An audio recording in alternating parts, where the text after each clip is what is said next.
Hi అందరికీ. నేను తెలంగాణ అమ్మాయిని. మేము గుడికి వెళ్తున్నాం ఇప్పుడు. హాయ్, నేను మీ ఆంధ్ర అమ్మాయి. మేము ఇప్పుడు గుడికి వెళ్తున్నాం. చూడండి, అమ్మవారిని చూపిస్తాము. ఇప్పుడు గుడికి వచ్చాము. ఇది మెయిన్ రోడ్డు మీద ఉంటుంది. రండి వెళ్తాం.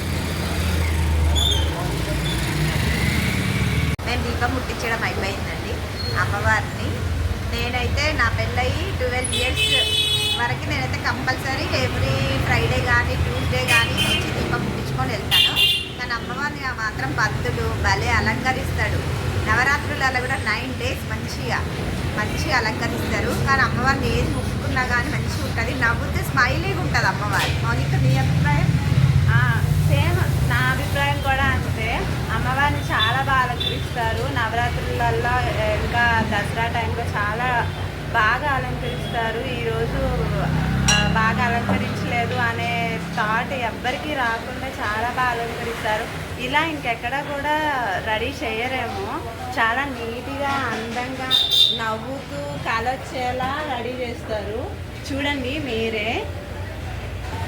ఇంకొకటి, మా పాప పుట్టినాక 3 months తర్వాత నేను ఇక్కడికి వచ్చినప్పుడు అమ్మవారి ఒళ్ళో పడుకోబెట్టించాడు పంతులు అమ్మవారిని. అది మాత్రం నేను అసలు ఎప్పటికీ మర్చిపోను లైఫ్లో. మా పాప అమ్మవారి ఒళ్ళో పడుకొని ఇచ్చి